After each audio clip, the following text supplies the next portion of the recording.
السلام علیکم میرے پیارے ویورز، امید ہے آپ سب خیریت سے ہوں گے۔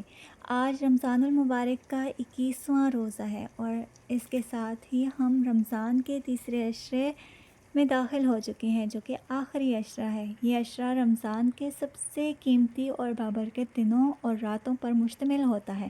نبی کریم صلی اللہ علیہ وآلہ وسلم تیسرے عشرے کی خاص طور پر بہت قدر فرمایا کرتے تھے۔ حضرت عائشہ رضی اللہ تعالیٰ عنہا سے روایت ہے کہ جب رمضان کے آخری 10 دن شروع ہوتے ہیں تو رسول اللہ صلی اللہ علیہ وآلہ وسلم اپنی عبادت میں بہت زیادہ محنت کرتے، راتوں کو عبادت کے لیے جاگتے اور اپنے گھر والوں کو بھی عبادت کے لیے جگاتے۔ اس سے ہمیں یہ سبق ملتا ہے کہ رمضان کے آخری دنوں میں عبادت، دعا اور ذکر میں زیادہ سے زیادہ وقت گزارنا چاہیے، کیونکہ یہ دن اللہ تعالیٰ کی خاص رحمت اور بخشش کے دن ہوتے ہیں۔ میرے پیارے ویورز، تیسرے عشرے کی سب سے بڑی فضیلت یہ ہے کہ اسی عشرے میں اللہ تعالیٰ نے ایک عظیم رات رکھی ہے جسے لیلۃ القدر کہا جاتا ہے۔ قرآن پاک میں فرمایا گیا ہے کہ لیلۃ القدر 1000 مہینوں سے بہتر ہے، یعنی اس ایک رات کی عبادت انسان کو بہت بڑا اجر اور ثواب دلا سکتی ہے۔ حدیث مبارکہ میں نبی کریم صلی اللہ علیہ وآلہ وسلم نے فرمایا کہ لیلۃ القدر کو رمضان کی آخری طاق راتوں میں تلاش کرو، یعنی 21ویں، 23ویں، 25ویں، 27ویں اور 29ویں رات میں۔ اس لیے ہمیں چاہیے کہ ان راتوں کو غفلت میں نہ گزاریں، بلکہ عبادت، دعا اور نیک اعمال میں گزارنے کی کوشش کریں تاکہ ہمیں اس بابرکت رات کا اجر نصیب ہو سکے۔ تیسرے عشرے میں ایک بہت خوبصورت عمل یہ ہے کہ آپ اپنے گھر میں ایک صدقہ باکس رکھ دیں۔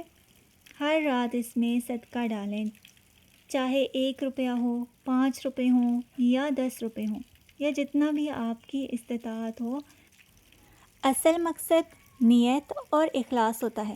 چونکہ لیلۃ القدر رات کے وقت آتی ہے، اس لیے بہتر یہ ہے کہ آپ رات کو صدقہ نکال کر الگ رکھ دیں اور دل میں نیت کر لیں کہ یہ صدقہ اللہ تعالیٰ کی رضا کے لیے ہے۔ پھر صبح اٹھ کر وہ صدقہ کسی مستحق اور ضرورت مند کو دے دیں۔ اگر روزانہ دینا ممکن نہ ہو تو آپ عشرے کے آخر میں بھی جمع کر کے دے سکتے ہیں، لیکن اگر روزانہ دے دیا جائے تو یہ زیادہ بہتر اور زیادہ اجر کا باعث بن سکتا ہے۔ اگر ان راتوں میں سے کسی ایک رات لیلۃ القدر ہو اور اس رات آپ نے صدقہ بھی دیا ہو اور عبادت بھی کی ہو تو اللہ تعالیٰ اس کا اجر بہت زیادہ عطا فرماتا ہے۔ اس کے ساتھ ساتھ قرآن پاک کی تلاوت کا بھی خاص اہتمام کریں۔ کوشش کریں کہ ہر روز قرآن پاک پڑھیں، چاہے آدھا پارہ ہی کیوں نہ پڑھ لیں یا جتنا بھی آسانی سے پڑھ سکتے ہوں۔ قرآن پاک کی تلاوت دل کو سکون دیتی ہے اور اللہ تعالیٰ کے قریب کرتی ہے۔ اس کے علاوہ ہر رات کم از کم 2 نفل نماز بھی ضرور پڑھیں، یعنی آخری عشرے میں ڈیلی آپ نے 2 نفل روزانہ پڑھنے ہیں، اور اللہ تعالیٰ کے حضور عاجزی اور خشوع کے ساتھ دعا مانگیں، کیونکہ یہ راتیں دعا کی قبولیت کی راتیں ہوتی ہیں۔ کوشش کریں کہ ہر رات سورہ ملک اور سورہ واقعہ بھی پڑھیں، کیونکہ یہ صورتیں بہت فضیلت والی صورتیں ہیں اور ان کی تلاوت انسان کے لیے برکت اور حفاظت کا باعث بنتی ہے۔ ان بابرکت راتوں میں زیادہ سے زیادہ اللہ تعالیٰ سے دعائیں کریں، اپنے گناہوں کی معافی مانگیں اور اپنے لیے، اپنے والدین کے لیے، اپنے گھر والوں کے لیے، بہن بھائیوں کے لیے اور پوری امت مسلمہ کے لیے دعا کریں۔ نبی کریم صلی اللہ علیہ وآلہ وسلم نے لیلۃ القدر کی رات کے لیے ایک خاص دعا بھی سکھائی ہے۔ حضرت عائشہ رضی اللہ تعالیٰ عنہا نے عرض کیا کہ اگر مجھے لیلۃ القدر مل جائے تو میں کون سی دعا پڑھوں؟ تو نبی کریم صلی اللہ علیہ وآلہ وسلم نے فرمایا کہ یہ دعا پڑھو: اللہم انک عفو تحب العفو فاعف عنی۔ اس کا ترجمہ ہے: اے اللہ، بے شک تو معاف کرنے والا ہے اور معاف کرنے کو پسند کرتا ہے، بس مجھے معاف فرما دے۔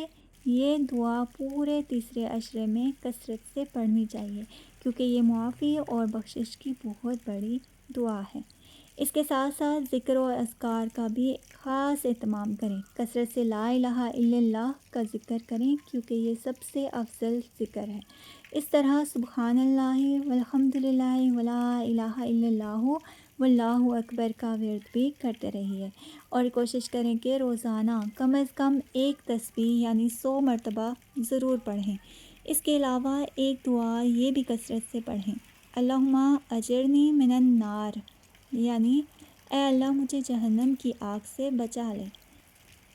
پیارے ویورز، رمضان کا تیسرا عشرہ بہت قیمتی ہوتا ہے اور یہ دن بہت جلد گزر جاتے ہیں، اس لیے ہمیں چاہیے کہ ان دنوں کی قدر کریں، زیادہ سے زیادہ عبادت کریں، صدقہ دیں، قرآن پاک پڑھیں، ذکر و اذکار کریں اور اللہ تعالیٰ سے دل سے دعا کریں۔ ممکن ہے کہ انہی راتوں میں ہمیں لیلۃ القدر نصیب ہو جائے اور اللہ تعالیٰ ہماری عبادتوں کو قبول فرما لے۔